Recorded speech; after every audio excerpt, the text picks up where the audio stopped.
Breaking news out of London, a deadly terror attack overnight. You're looking live here at the aftermath, a heavy police presence on the London Bridge where the attack began.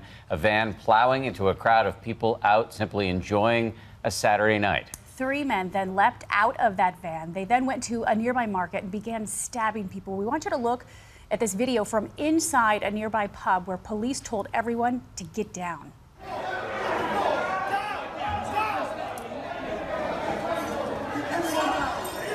After 8 minutes, police killed the 3 suspects. Here you see one of the assailants wearing what police say is a fake suicide vest. And all of this comes less than 2 weeks after the horrific attack on the Ariana Grande concert in Manchester. You're looking at the venue where in just hours, Grande will perform a benefit concert, that concert going on. Security very tight there. President Trump reacting overnight, making the case for his controversial travel ban, which he said America needs as, quote, an extra level of safety. We do have team coverage this Sunday morning. Chief anchor George Stephanopoulos is standing by. But we start with ABC's Terry Moran at the London Bridge for us this morning. Good morning, Terry.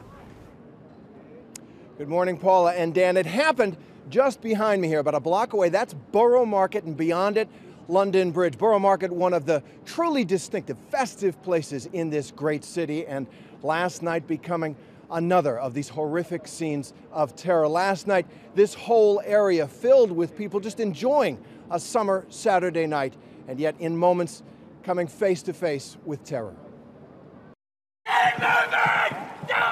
The police told us to run. It was mass panic. Overnight panic in the streets of London. Chaos and carnage strike a summer Saturday night. A deadly terrorist attack carried out in 2 locations. There was a police car, and there were sirens going off everywhere.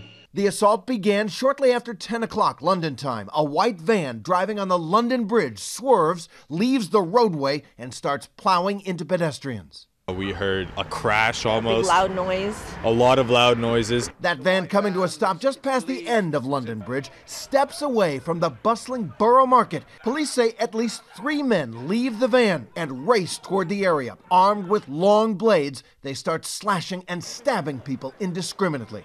Witnesses say the attackers were shouting, "This is for Allah." I just saw suddenly loads of people run away from the market, and there was people lying on the ground. And they run up, they stabbed this girl, I don't know how many times, 10 times, maybe 15 times.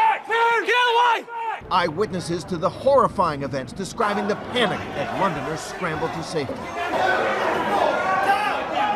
So we didn't know where the shooting was coming from, so we all just lay down on the floor of the cab. Would you please leave the area for your own safety? Terrified crowds hustled to safety, told by police to keep their hands on their heads.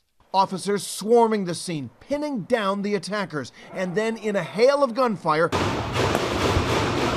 Metropolitan Police shoot and kill all 3 male suspects within 8 minutes of that first call. The assailants were wearing a hoax suicide belt. 7 innocent people left dead, another 48 badly injured, including a police officer. We must come together. We must pull together.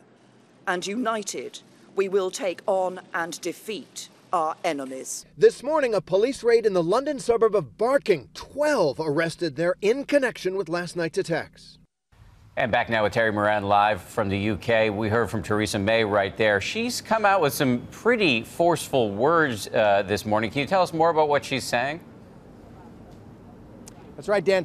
Prime Minister Theresa May has said things must change. And she is talking about the law. She's talking about giving more resources to security services to beef up the monitoring of people who end up on the watch list. She may even talk about longer sentences for people who fall afoul of terrorism laws, and even lesser laws if they are somehow suspected of being a danger to society. There is sorrow here, but there's also frustration, even anger, as this is the 3rd attack in this country in the past 3 months. All that being said, there is a special heritage and history here in London and in Britain in the face of violence, in the face of terror, going back through the IRA, all the way back to World War II. It's that stiff upper lip. It's for real. It is one way that people here get through these moments. As they said in World War II, London can take it. Dan? They also said, keep calm, carry on. Terry Moran, thank you very much.